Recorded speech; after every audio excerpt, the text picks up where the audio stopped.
What comes to your mind when someone asks you, what makes a good story? Is it the plot, the setting, the characters, or all three? One game has all three, one that has remained so dear to me throughout the years, and that is Dragon Age Origins. Released in November of 2009, Origins has become a shining example of BioWare's storytelling capabilities with its characters, its plot, and setting, with an ancient order preparing to face an old enemy. While the combat is slow and clunky, and the graphics not being up to standard, the story has shone throughout as a precious relic of the old BioWare. In this video, join me as I discuss each main story quest, the choices you can make with each one, some lore, and the DLC included. And of course, there will be major spoilers in this video. Let's get into it.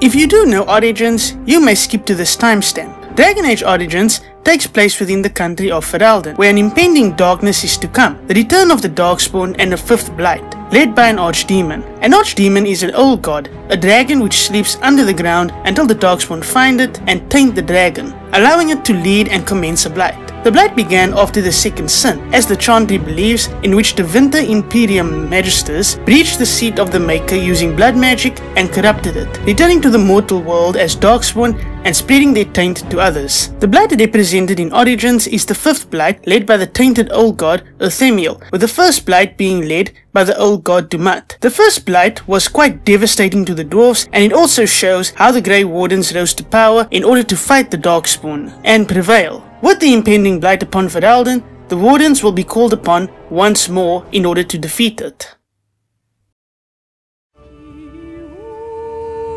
In Dragon Age Origins, there are 6 possible origin stories for your Warden: a human noble, an elven or human mage, a Dalish or city elf, or a dwarven noble or commoner. 3 classes are also available: warrior, rogue, or mage. Only humans and elves can be mages. The player can choose to be either a female or male human, elf, or a dwarf. Once you've chosen your desired class and race, you are allowed to customize your Warden, and once you are finished, you can add points towards attributes, with each attribute contributing to something towards your character and depending on their class. And skills are also important, with the essential one being coercion, as your Warden will be equipped to persuade other NPCs in difficult situations or where important choices have to be made, such as the third to last quest, the Landsmeet.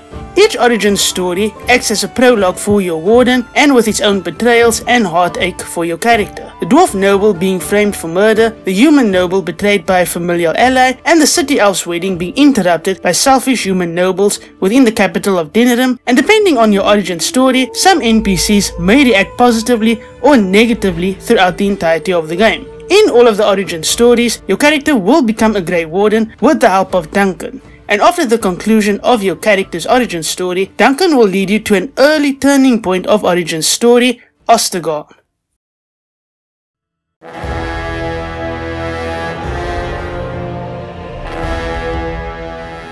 The ruins of Ostagar is located in the Kokari Wilds, where the majority of the Darkspawn horde is set to make an appearance, with the archdemon rumored to be leading them. Your Warden and Duncan will be greeted by King Cailan Theron, the son of King Maric, who crushed the Orlesian occupation on Ferelden. Along the Warden's travels, Duncan will ask you to find Alistair, your first companion to join you, and also Grey Warden. And after finding him, 2 other candidates for the joining will accompany you, Sajori and Davith. The Warden will then be sent to collect vials of Darkspawn blood and to retrieve the Grey Warden treaties in the Kokari Wilds. Upon discovering the treaties on there, your Warden and the party will meet Morrigan, a witch of the wilds, a mage not confined to the circle of magi. Morrigan and her mother, Flemeth, will give you the treaties required to obtain allies, and when night falls, your Warden, Jory, and Davith will participate in the joining, in which they will have to drink Darkspawn blood and survive. Unfortunately, Davith, upon drinking the blood, will not survive the taint.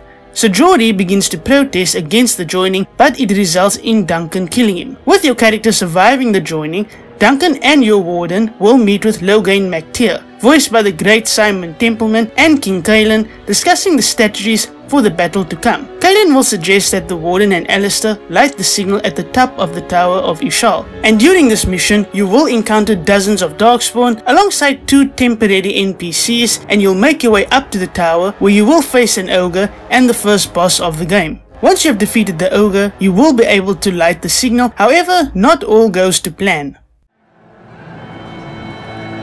Sound the retreat. But what about the king? Should we not... Do as I command.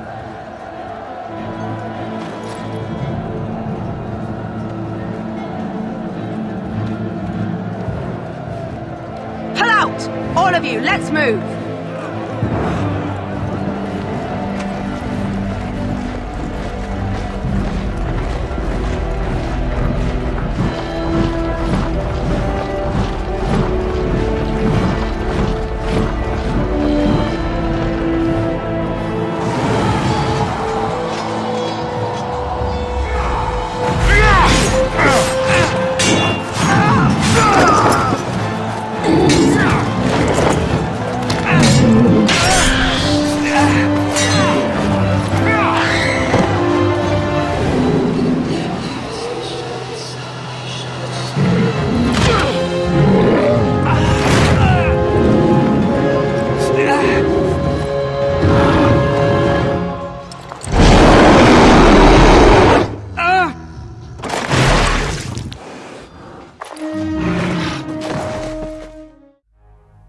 The signal is successfully lit, but Loghain decides to turn his back on Cailan and the Wardens to move out his troops and leaving them to die. Cailan is killed by an ogre, whereas Duncan is slain by a Hurlock Alpha presumably, and the Warden and Alistair are attacked at the top of the Tower of Ishal.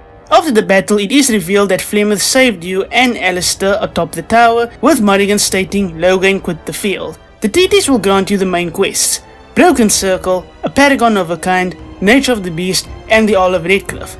Our next location will be the village of Lothering.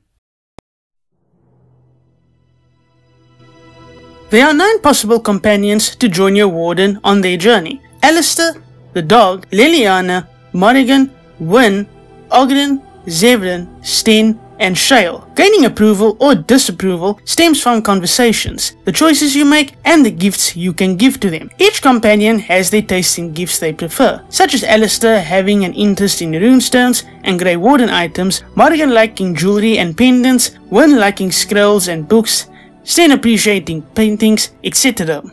However, you can gain disapproval from companions based on the choices you make throughout the game, and if you gain max disapproval at -100, a companion may actually desert you, or you'll be able to kill one of them along the way. The romance options include Alistair, Morrigan, Leliana, and Zevran. However, you must do their personal quests for their approval to change to love. It is possible to have a love triangle or even a square if you are careful enough. You can also use the feast day gifts and pranks to either prank or gift your companions, which will grant high approval or disapproval.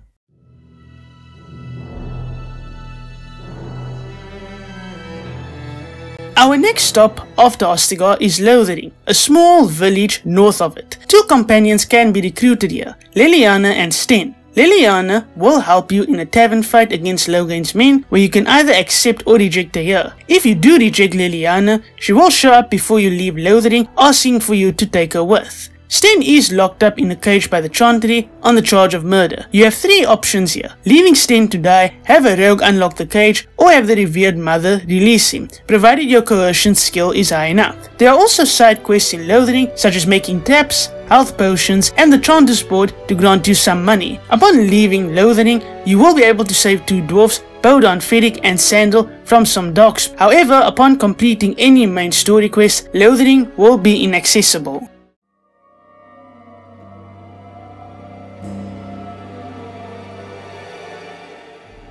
As one of the allies of the Warden treaties, the Circle of Magi is obligated to help your Warden and Alistair. I normally begin with this quest or Nature of the Beast whenever I play this game. The Circle of Magi's tower is located by Lake Calenad, where you will be greeted by a Templar named Carol. Bribing him, intimidating, or persuading him will allow you access to the Magi tower. You can also use Sten to bribe Carol with cookies, have Morrigan intimidate him with her intentions, have Leliana convince Carol to listen to her stories on the boat ride, or Shale can lose its patience demons, in which Carol will stand back and take you to the tower. In a mod, you can even allow Morrigan to leave the party if you inform Gregor she is an apostate via a mod called the Morrigan Restoration mod. Chaos ensues within the circle as demons and abominations prowl the circle's tower. Sir Gregor has sent the request for the Rite of Annulment, believing it's too late to save the mages and would prefer to annihilate all of them anyway. Once you've entered the tower, there is no going back to Gregor and the remaining Templars on the first floor. On the first floor, you will encounter abominations and rage demons on your way up, and here you'll be able to find Wynne. Wynne is recruited early, and you can kill her alongside the other mages accompanying her, or if you reveal Morrigan is an apostate, if she's with you. The first floor is not that bad as there are not a lot of rage demons or abominations, but as you go up, they will increase in numbers. Coming to the second floor, expect quite a few abominations and rage demons along the way. We will meet Owain, a tranquil mage who explains that a mage called Niall and several other mages came to him, seeking an item called the Litany of Adrala, a chant that stops blood magic from influencing one's mind. Blood mages can be encountered here, and even one will ask you to spare a life after defeating her, and later there will be some skeletons to attack you. An NPC named Godwin can also be encountered in one of the rooms, a mage hiding from abominations, and who is also tied to the quest Precious Metals. The first enchant to study can also be found on this level. Here you can find several codex entries, a black grimoire gift for Morrigan, and a little box belonging to the Friends of Red Jenny. The third floor possesses possessed and charmed Templars under a desired demon's control. Further along, you will encounter an abomination trying to convert tranquil mages into demons, and saving them will prevent this from happening. On the fourth floor, a desired demon can be encountered charming a Templar, giving him the illusion of a family, and in another room, a blood mage and possessed Templars can be encountered. Within the main room of the fourth floor, you will encounter the Sloth demon, who will send you and your companions to sleep, thus entering the Fade. Within the Fade, Niall, the mage mentioned by Owain, will be your guide as he is also tapped in the Fade, with the Sloth demon using his life to power its realm. Within the Fade, you are allowed to travel through the Sloth demon's sanctums, killing the other demons who are protecting it while using the shape-shifting forms you have obtained throughout the Fade: the Burning Man, the Mouse, the Spirit, and the Golem. After defeating the Sloth demon, Niall will bid farewell as his life is forfeit. He will ask you to retrieve the Litany of Adrala from his body in the hopes that it will help you against Aldred. The final floor includes the Harrowing Chamber. A Templar named Cullen, the same Templar in Dragon Age 2 and Inquisition, is imprisoned. He proposes that all the mages should die in case the demons are lying in waiting. Wynne will stop you from killing the first enchanter, and you can kill Wynne here. If you do refuse Cullen's suggestion, you will find Aldred and two abominations, changing another mage into an abomination, claiming that the mages are the mere lava form of something more. Using the Litany of Adrala will stop Aldred from using his powers as a pride demon. You may recognize Aldred as the mage who spoke alongside the Chantry Mother at Ostagar. The outcomes of Broken Circle are as follows: have Sir Gregor and the Templars join your cause, killing Irving and the mages, or have the mages join your cause by ignoring Cullen's idea. Depending on your choice, Wynne can join the party as a companion, or you may reject her provided that you didn't kill her. You can leave Wynne behind, and she can be recruited later should you want her, thus providing you with your allies with either the mages or the Templars for the Blight.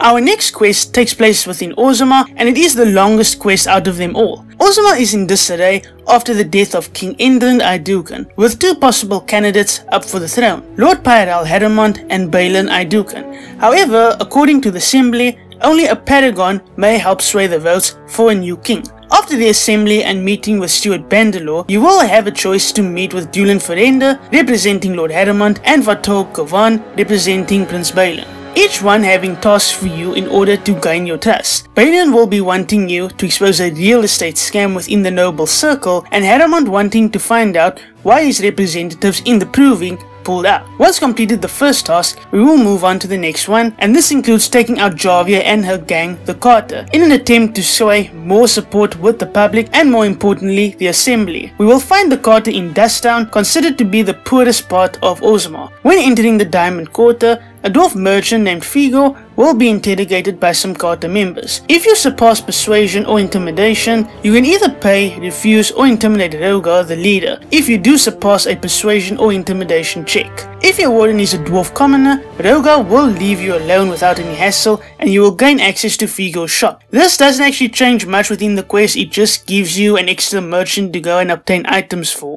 To enter Javia's hideout, we have to find a fingerbone token. You can acquire this key by speaking to Lesk if you are a dwarf commoner, Nadezda if you give us some money, or Elamar in his emporium. We will also have the opportunity to gain a nug from the idle dwarf and gift it to Leliana while we are in Dust Town. Upon entering Javia's hideout, you will encounter numerous dwarves under her command and even a few traps. After killing Javia, we will report back to Lord Haramond or Balin, who will now send you down to the deep roads in order to look for Branka, the Paragon that we are searching for. You have the chance to recruit Ogren even before you enter the deep roads. After completing the second task for either Prince Balin or Haramond, Ogren can be seen arguing with the dwarf guard. Finding Branka becomes the #1 priority as she was searching for another Paragon's relic, the Anvil of the Void. When we go to the deep roads, we will explore the long abandoned dwarven kingdoms of Orta and Idukan, Caradan's Cross, the Dead Trenches, and the last location, the Anvil of the Void. When you are in the deep roads, expect to face all sorts of darkspawn in the tunnels, genlocks, ogres,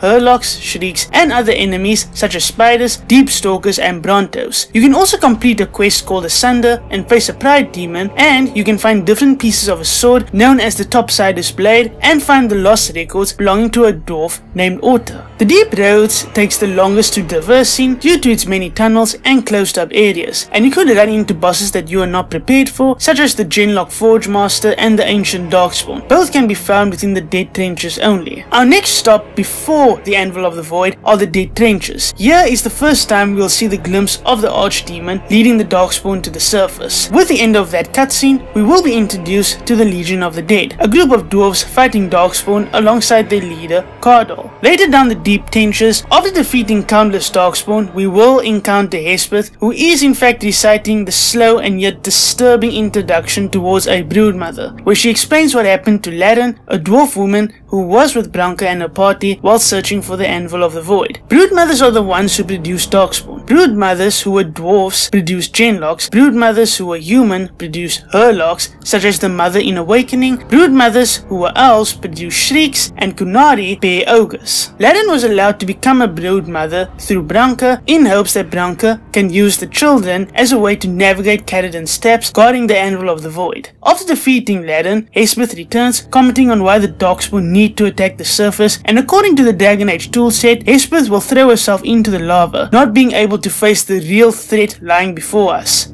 Branka. We have now reached the Anvil of the Void, the final chapter in the Deep Road journey, and where we finally face the Paragon responsible for the disastrous expedition she led. While facing Darkspawn, Branka explains her reasons as to why she did what she did, why she sacrificed so much to find the Anvil, and her obsession clearly shows in wanting to bring Caradan's work back to fruition. Before getting through the Anvil, Caradan has laid several traps in our way, including a narrow tunnel filled to the brim with Darkspawn, a room of toxic gas and golems that awaken one by one, another room with golems and blade traps, and the last but the hardest trap, the spirit apparatus. Once all of these traps have been conquered, it's time to meet with Caradan to hear what he has to say. Caradan reveals he created the Anvil, the only object capable of creating golems. But Caradan never mentioned what the cost was in order to manufacture the golems, the souls of dwarfs. At first, Caradan only accepted those who volunteered. However, King Valtor, at the time, began forcing other dwarfs to become golems. The golems then became a common occurrence and were even sent to the Devinter Imperium and controlled using control rods. Because Caradan opposed his king, he himself will be turned into a golem and would be unable to destroy the relic. If Shale is present, he will reveal about it being the only woman who volunteered, and out of mercy, Caradan sent her away. After this conversation, Branka arrives and will desperately argue that the Anvil is extremely important and that it could help push the Darkspawn away from the deep roads, allowing the dwarves to reclaim their lost kingdoms. Here is where your choice will matter. You can either side with Caradan and destroy the Anvil, or side with Branka and either keep it or persuade her to destroy it. Regardless of your chosen Paragon, they will create a crown crown for your new king. However, when it comes to Caradon, and if you go against him and Shale is present, Shale will attack you and you'll be forced to kill it. Back at the chamber of the assembly, we will arrive at the conclusion of this quest, with Harrowmont and Balin present with Stuart Bandler and other dwarven nobility. If Balin is chosen, Harrowmont's life will be forfeit. If Harrowmont is chosen, Balin will incite a fight. After the king has been crowned, the quest is now complete, and if you decided to recruit Oghren here, he will remain with you permanently.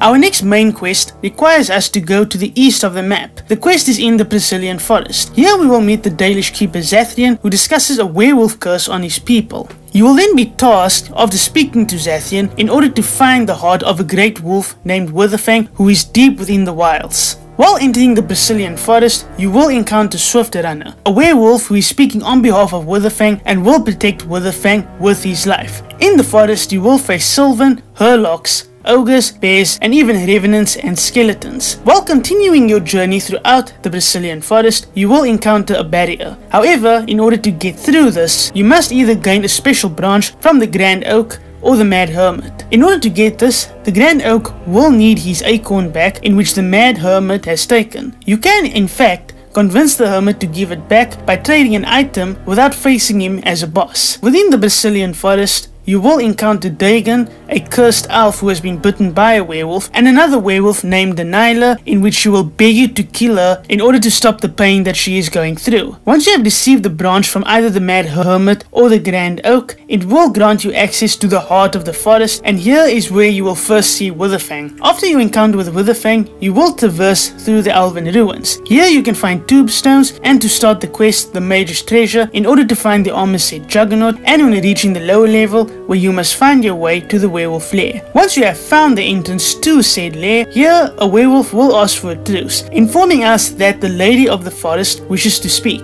Granted, he will take you to her, and here is what happened as to why things came to be. Truer words were never spoken, but few could claim the same as these creatures, that their very nature is a curse forced upon them. No doubt you have questions, mortal. There are things that Zathrian has not told you.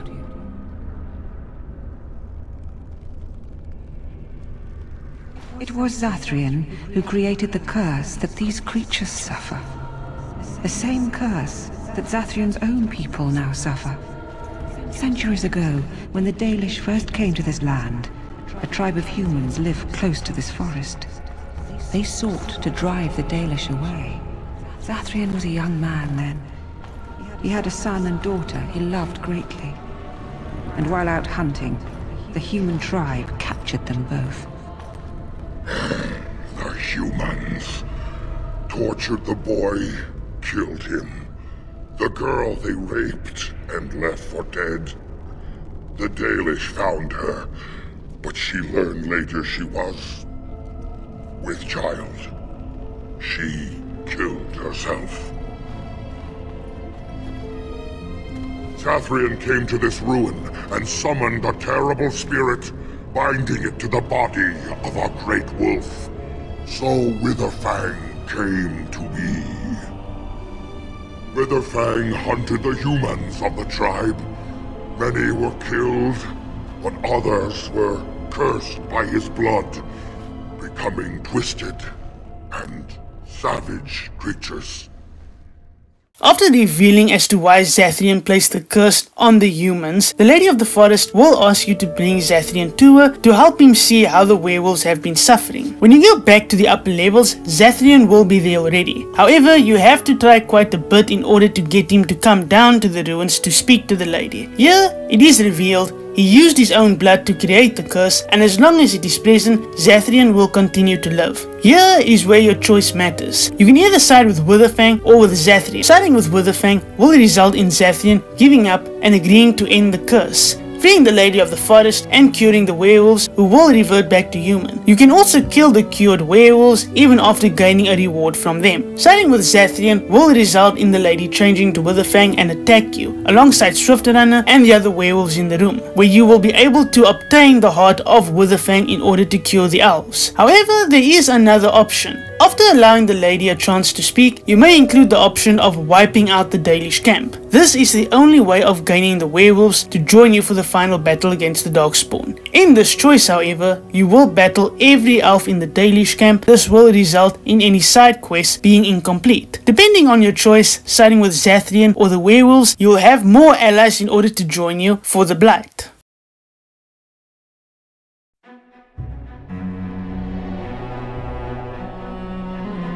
We now move on to the Arl of Redcliffe. It is best to do this quest after doing the others and they have been completed. However, if you do leave Redcliffe and did not finish the quest, when you return, Redcliffe's village will be wiped out, with only Ben Tegan left alive, alone in the Chantry. However, if you do not talk to Thomas at the bridge, you will be fine to leave Redcliffe. If Alistair is with you, he can tell you the story about his past, being King Merrick's son. Choosing to help Redcliffe will mean that you will help them against the attack of the undead, which Ben Tegan, the brother of the Arl of Redcliffe, will reveal that they have been attacked by the undead. Before nightfall, it is good to find the oil battles in the abandoned house and convincing Dwin, Lloyd and Berwick to fight. If you are busy with Sten's personal quest, you can convince Dwin to give Sten's sword back. Near the windmill in Redcliffe, you will see Sir Perth and some other knights. Sir Perth needs help convincing Mother Hannah in the Chantry for holy protection. If you do persuade her, Mother Hannah will give you some amulets. You also have to convince the blacksmith in order to help out with repairs, in which he will beg you to find Velena, his daughter,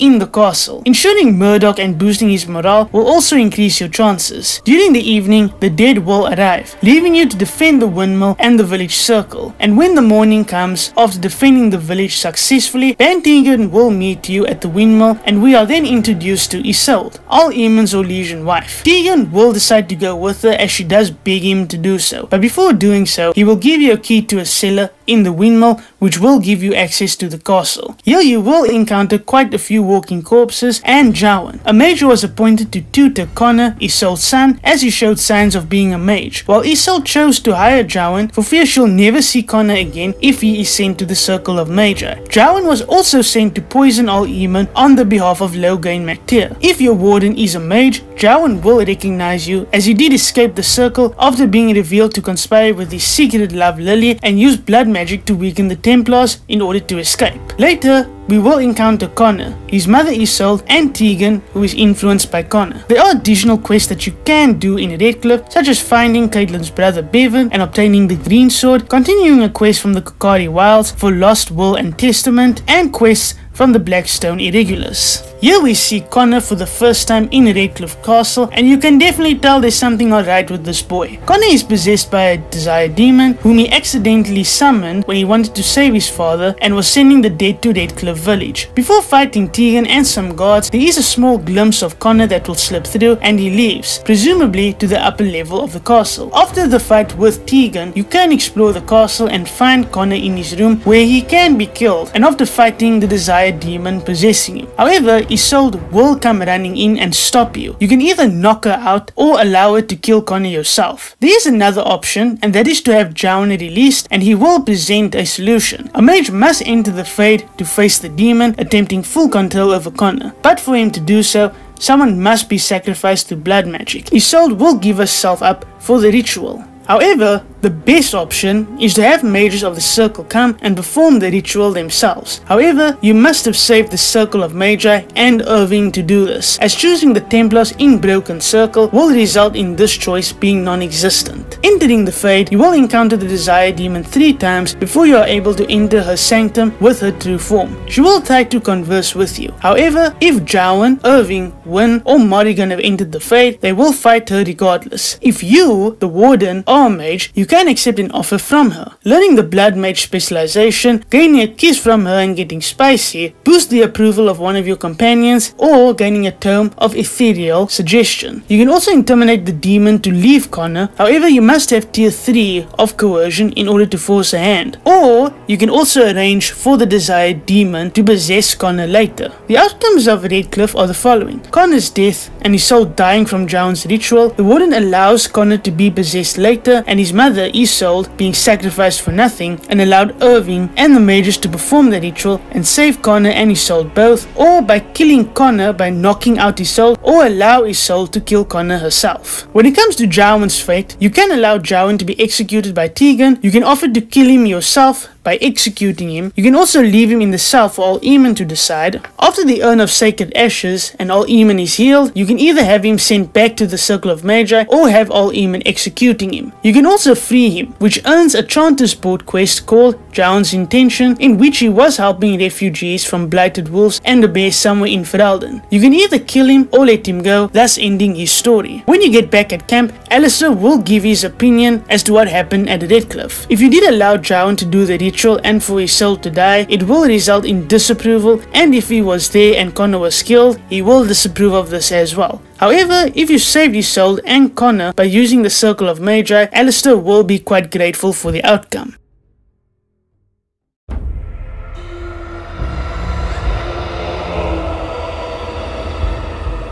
With Arl poisoned, our next task is to find a cure for him, and this is where the Urn of Sacred Ashes will come into play. Finding the urn requires you to travel to Haven, a solitary village in the Frostback Mountains. This quest can be completed without going to Redcliffe first, and there are several ways to begin this quest too. You must visit Brother Genetivi's home, a highly respected Chantry scholar who is missing. Confronting his assistant, Wayland. Confronting Wayland, the assistant of Genetivi, he will instruct you to travel to Lake Calenhad, or you can investigate the house further, especially the back room. Wayland will attempt to stop you, but you can either fight him or leave. Traveling to Lake Calenhad, the innkeeper by the spoiled princess can be asked about Brother Genetivi, in which cultists will attack you once you leave the inn, and traveling back to Denerim, you will confront Wayland and kill him. Exploring Genetivi's home and finding his research, you will then have access to Haven once you have found that research. The villagers and the guards are somewhat suspicious of your presence in Haven. Here, Sten may confront you about your intentions and why you are stalling on facing the Darkspawn and the Archdemon both, and he may even attack you given the choices you make with him. You can even tell him to leave, where you will lose him forever as a result. The population may attack you if you do the following. Find a bloody altar, explore the village store's back room and find a dead Templar. From this point on, everyone in Haven will be hostile.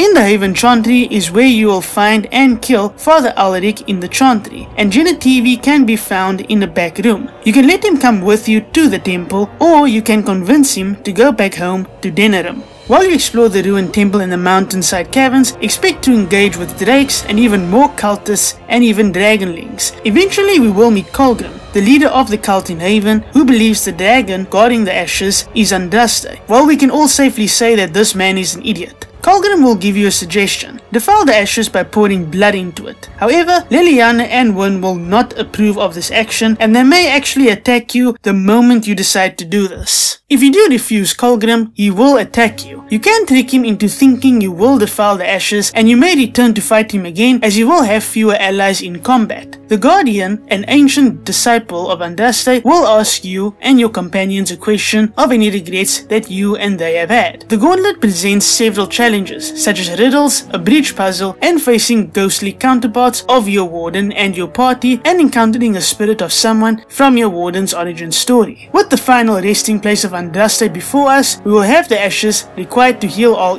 If you decide to defile the ashes through Colgrim's request, Wynne and Liliana will attack you, as well as the Guardian of the Ashes. However, in the case of Liliana, if you harden her during her personal quest, she may be intimidated to lay off. When you return to Redcliffe, Arl will be healed, and you have gathered your allies. The Landsmeet will then begin.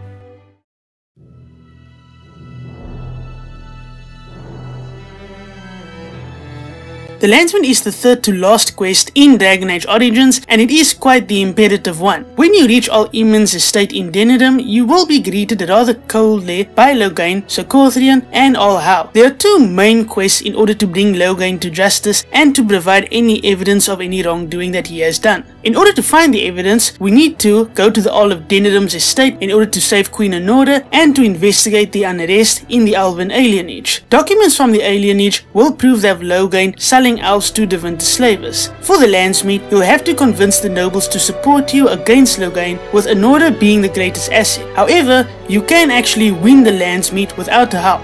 If your warden is a human noble, nobles Alstanna, Seagard, and Arl Wolf will recognize you as a Kuzlin if you do talk to them in the tavern. Points are awarded here, and the coercion skill will be of great use for persuading the Landsmeet against Loghain. The first quest is the Arl of Denidum's estate. Rescuing Queen Anora is top priority. However, you have to get to Arl Howe in order to free her. Finding nobles within the dungeon is useful. The nobles you will find here are the son of Ban Seagard of the Dragon Peak Banon, Oswin, Vaughn Kendall's the Arl of Denidum's son, and you will know him if your warden is of the city of origin. Ermenric, Alstanna's brother, who will also speak of Jowan and how he escaped. You can also free Saurus, a city elf, and your cousin if your warden is of the city elf origin. Sir Corthrian, however, will know that you killed Arl Howe, and she will confront you with several guards, and Anora may actually rat you out here. With this confrontation, you can either turn yourself in, prompting your companions to save you and Alistair, if he is with you, from Fort Draken. If you decide to defeat Sir Corthrian, you will return to Arl Eamon's estate, where you will speak to Anora, and she will ask for your help in order to support her bid to stay as Queen of Ferelden, or with high coercion, you can convince her to marry Alistair. If you are a human noble male, you can also make the arrangement to marry Anora instead.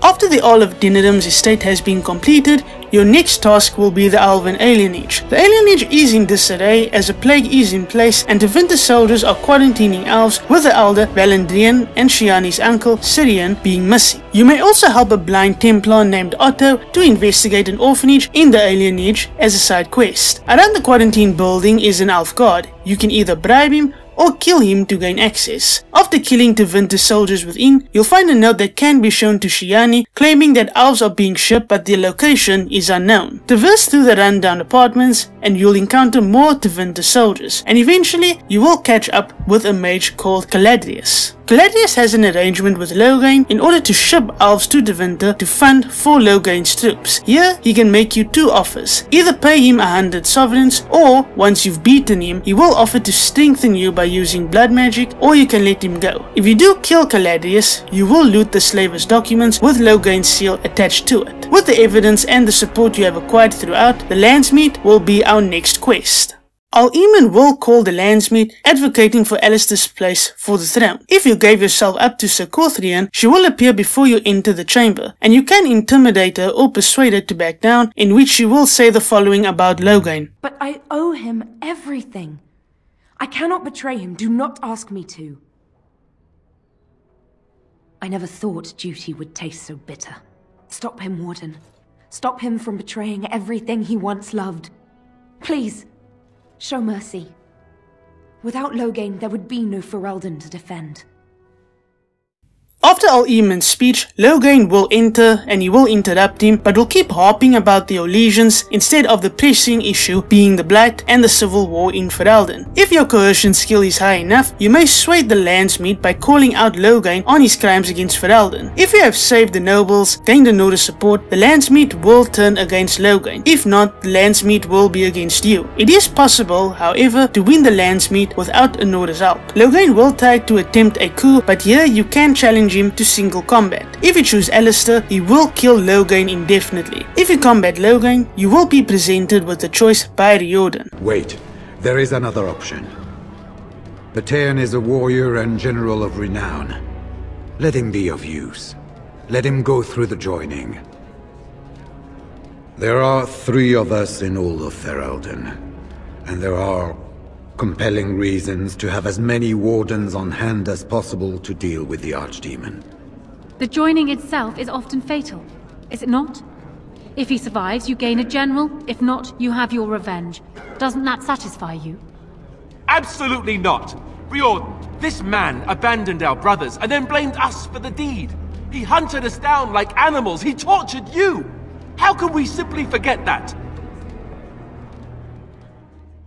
If you have executed Loghain, Alistair will be named king by Eamon, and an order will challenge and be headstrong that she remains queen. However, Alistair will be able to stop her from doing this and to tell the guards to lock her up in a tower somewhere. We don't actually know what happens to an order, but it's safe to say that she won't be around anytime soon unless you decide to marry her with Alistair if Loghain is still alive. Now that we have completed the Landsmeet, we have the support, and either with Loghain joining the Grey Wardens or being executed, we can now move our focus onto the final battle, starting with Redcliffe. Now I do have a few opinions on the Landsmeet, and one being Alistair's response. I understand Alistair being upset about what happened to Kaelin, Duncan, and of course his second family, the Wardens. An emotional response is reasonable, but here is where I kind of agree with Anora. Loghain is in fact the best general in Ferelden by earning it through the rebellion against Orlais and becoming a great asset for the Blight. Riordan is right in saying that there are only 3 Wardens that can handle the Archdemon and that 1 more could suffice. However, Alistair wants the throne for revenge, and if you do choose to spare Loghain and allow Alistair to marry Anora, he abandons the Grey Warden order completely and he doesn't even help you within the final battle. Once you return to Arl Eamon's estate in Denerim, Alistair will confront you as to how we could have left Loghain alive and that making a Grey Warden is an insult, and he leaves, only to show up later after the final battle. He also mentions in the Landsmeet that being a Grey Warden is an honor. Joining the Wardens is an honor, not a punishment. Name him a Warden and you cheapen us all. I will not stand next to him as a brother. Sorry Alistair, but it is not. All manner of people could join the Wardens, even by disregarding those with criminal backgrounds if their skills are renowned. And this is what the Riordan sees in Loghain, due to his military history. Of course, the best reason for not letting Loghain live is Anora's speech in the final battle. Never allow that to happen unless you want your ears to bleed. In my opinion, Alistair's response is childish and short-sighted, unable to see the bigger picture once Riordan points out Loghain's pros for the Blight and desperate times calling for desperate measures. Then again, Loghain was also short-sighted. He mentions Loghain cheapening the order if he joins, but with Alistair merely abandoning the Warden order completely, I believe it cheapens it even further. Alistair even mentions at the beginning of the game after Ostagar, Grey Wardens always used allies where they couldn't find them. I don't know, it's just something that I found a bit hypocritical with Alistair. I still love him though, but it's just something that I wanted to point out. And now we get to Arl Eamon and his lack of empathy. This will just be a short section, but it does bother me whenever I take this route. Once I allowed Anora to execute Alistair just to elicit a response from Eamon, there was none. Despite Eamon constantly pushing for Maric's son to be placed on the throne, Eamon shows a great lack of empathy towards Alistair and even Kaelin. If you do spare Loghain and ask him about Alistair being king, he will say the following. He had no education in governing, politics, or diplomacy. And though I know you don't wish to hear this, he doesn't strike me as a talented amateur. Your friend may get good advice from Eamon, but he's weak. All the bands know it. You can see them. A pack of wild dogs waiting for a bone. The first chance they get, they'll pry concessions out of him. They'll pick at the throne until it's only a gilded chair with no power or authority at all. Because Eamon, for all his merits, is a conservative man. He believes in tradition and inheritance, and would never see the daughter of a freeholder, however gifted, in power. No? You might want to wonder then how a blood mage ended up employed by his household. How likely was it that only Isolde was aware of Connor's gift? Eamon knew, and he allowed it to be hushed up so the boy could remain heir. Better that than allow the Arling to go to his childless younger brother, only to pass out of the hands of the Guerin family altogether. This discussion profits no one. I may be wrong. I will certainly hope so. It also shows Eamon's shrewdness towards Alistair, even if he did take care of him. You think that Eamon would be more sympathetic to see a nephew of his die, but he doesn't. Once you get rid of Alistair, either by exile or by execution, he doesn't say a thing. So sometimes I actually come to wonder, did Eamon actually care about Alistair? Then again, it's just something that I found a bit weird in terms of Eamon's character. You know, he's constantly pushing for Alistair, but when something happens to Alistair, he actually doesn't do anything about it. Interesting, actually.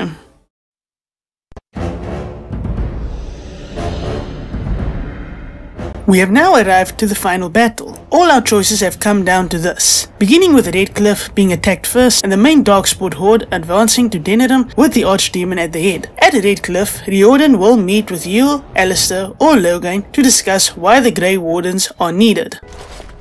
You're both here. Good. Please know I assumed you had already been told. Otherwise I would have told you this when you freed me in Denerim. I'm sorry. What is it? What are you apologizing for? Tell me, have you ever wondered why the Grey Wardens are needed to defeat the Darkspawn? That is exactly what it involves. The Archdemon may be slain, as any other Darkspawn, but should any other than a Grey Warden do the slaying, it will not be enough. The essence of the beast will pass through the taint to the nearest Darkspawn and will be reborn anew in that body. The dragon is thus all but immortal. But if the Archdemon is slain by a Grey Warden, its essence travels into the Grey Warden instead. A Darkspawn is an empty, soulless vessel, but a Grey Warden is not. The essence of the Archdemon is destroyed, and so is the Grey Warden. Meaning, the Grey Warden who kills the Archdemon dies? Yes. Without the Archdemon, the Blight ends. It is the only way. In Blight's past, when the time came, the eldest of the Grey Wardens would decide which amongst them would take that final blow. If possible, the final blow should be mine to make. I am the eldest, and the taint will not spare me much longer. But if I fail, the deed falls on you. The Blight must be stopped now, or it will destroy all of Ferelden before the rest of the Grey Wardens can assemble. Remember that. But enough. There will be much to do tomorrow, and little enough time to rest before it. I will let you return to your rooms. I will see you once the army is ready to march, then. I guess this ends soon. One way or another. That it does, my friend. That it does. After meeting with Riordan, it is time to rest up before the fight. However, when you go back to your room, Paragon will be waiting for you. Here she will reveal the real reason as to why she is with you, why she joined you in your quest. She proposes a ritual performed on the eve of the battle, where all the wardens will be saved. Here, you must persuade Alistair or Loghain to sleep with Paragon, thus the Archdemon soul will seek a child out, and you may even reject the idea, allowing Paragon to leave and to never see you again. Depending on your choices, you will have your armies containing dwarves, elves or werewolves, mages or templars, and additional golems if you sided with Branka and kept the Anvil of the Void. The battle takes place in Denerim, where the Darkspawn have already begun to take over. There are two generals present within the alienage and in the city of Denerim itself. You may take them out before going to Fort Draken, but it may lead to you losing troops that you can utilize later. Before we leave the gates of Denerim, each one of our companions takes the time to say goodbye to us, and it is wonderful to see how much they've changed throughout their own journey in the game. After fighting waves of Darkspawn in the gates of Denerim, Riordan will catch up with us, informing that we must continue to advance to the Archdemon and to catch its attention, with either Alistair or Loghain at our side. Our task is to gain the Archdemon's attention by reaching the highest point of Denerim. Riordan attempts to strike the dragon, only to fall and die. While I guess that plan didn't go accordingly, with our warden and either Alistair or Loghain with us, we face the Archdemon, the final boss of the game. After a tedious battle, one warden will have to sacrifice themselves, either you, Alistair or Loghain, if we did not take part in Morrigan's ritual. However, if we did take part in Morrigan's ritual, then all of the wardens will survive either way.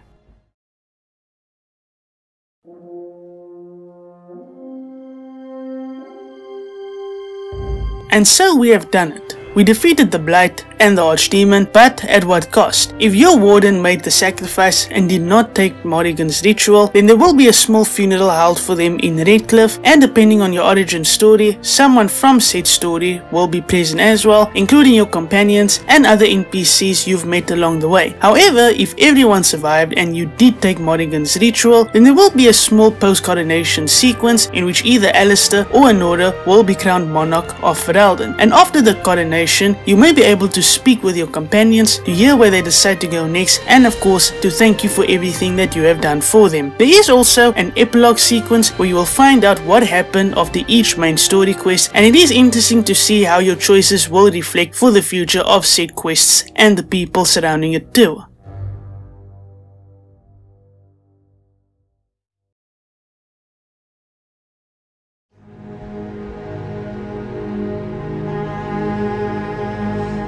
Now we move our focus to Loghain MacTair, arguably the most controversial character in the game, and I wanted to discuss him further in his own section, as Loghain is the more compelling character and companion in the game for me. It is unfortunate that we recruit him so late within the game, as he has riveting dialogue, and his voice actor Simon Templeman deserves the praise for voicing Loghain. Having him as a companion is quite interesting, having an enemy as your ally, and surprisingly he does have a sense of humor and it can lead to some funny dialogue. Not much changes if you do let Loghain live, apart from Alistair being gone, either by marrying Anora, being exiled or executed. Though I understand Alistair, I can't imagine having a father-in-law who tried to kill you several times. Loghain, if recruited, will reflect on what he has done, and becoming a Grey Warden is a death sentence. By gaining his approval, he will give you his respect, admitting he was wrong about your intentions, providing insight on what he thinks of Anora, even admitting that he doesn't know Anora as well as people think he does, and reflecting on the Elysian occupation and how it changed him.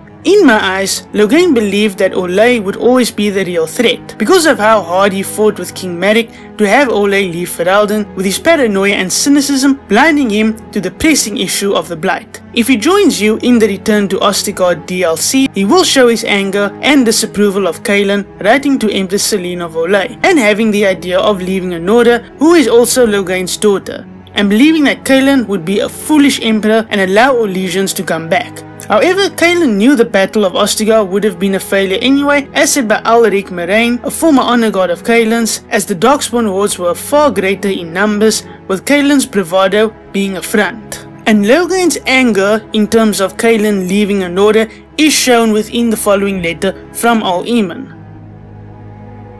Having Loghain take the final blow against the Archdemon without Morrigan's ritual, I'd say is the best ending for him to redeem himself, or even in Inquisition during Here Lies the Abyss against the Nightmare Demon. Loghain's biggest flaw was his cynicism. While he was right about Kaelin being naive, his fear of Olay kept him from seeing the bigger picture. He does admit through dialogue that Ostagar was a tactical error, and he clearly believed that he could end the Blight and the Archdemon without the Wardens. However, he did not know why the Wardens were really needed in order to end the Blight, which is truly a shame. If Loghain took the Wardens and the Blight seriously, things could have been different. The road to hell is paved with good intentions, and that, I believe, sums up Loghain and the actions he took through Origins. Before I started to understand Loghain, I had a visceral reaction whenever I saw him, especially at Al-Eamon's estate, and didn't acknowledge the Warden properly, and of course with what happened at Ostagar. But in recent times, I've come to accept Loghain, and I am actually quite fond of his character. I even allow him to live whenever I play Origins if I really do want to. Returning back to the saying, the road to hell is paved with good intentions, that's the best way to describe Loghain, and redeeming him in this game or in Inquisition is definitely the ideal path for me.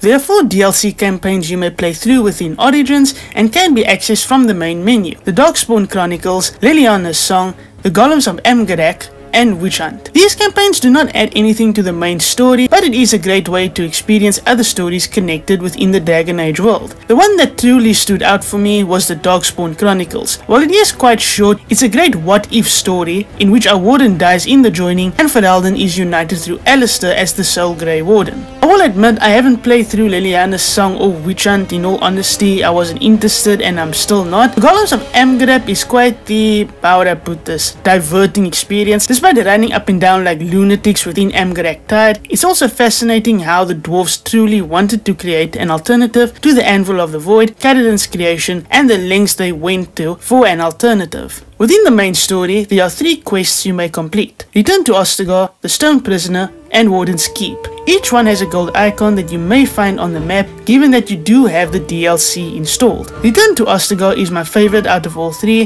where we will return to Ostagar to obtain Kaelin's letters to Loghain appealing for help, his armor, sword, and also Duncan's weapons. It's even more interesting if you save Loghain and take him with you. There is a video on YouTube that displays both Alistair and Loghain in the party with you. It's actually disappointing it's cut content though. If you have this DLC, you can start it by accessing Ban Loden's lands near the Circle of Magi's Tower. The Stone Prisoner, our next DLC, may be accessed in Honleith, south of Redcliffe village. Here we can recruit the Golem Shale as a companion and help it discover its past before it ended up in Honleith. Warden's Keep is located west of Denerim, an abandoned fortress belonging to the Grey Wardens. To start this quest, a man named Levi Dryden will appear in your camp, where he aims to uncover Sophia Dryden's history and to find out what happened to his relatives. We can also find out what happened with the Warden Rebellion against King Arlen and the desperate measures the Wardens took in order to ensure their survival.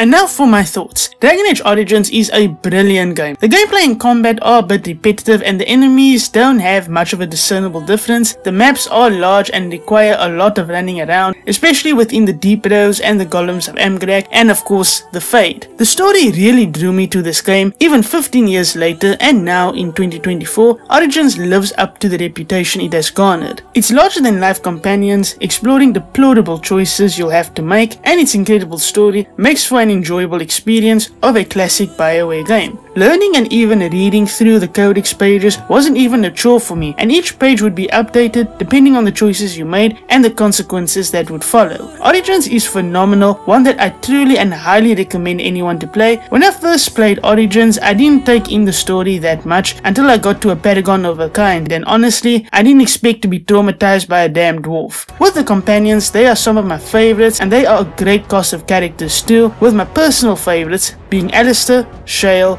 Sten, Wynne, and yes, Loghain. Okay, I know he is a big bad in the game, but I like him, okay? I just like him. I like Loghain. If you're a fan of RPGs, definitely try out this game. It has great replay value and the story is one of the best I've ever played, mainly because it was also the first one I was more invested in too. And there you have it. 15 years later, Dragon Age Origins is so amazing and I highly recommend you try it out. So, I guess Dragon Age 2 is next because holy hell, what the hell was that story? Be sure to like and subscribe for more retrospectives I've planned in the future, and until next time, bye!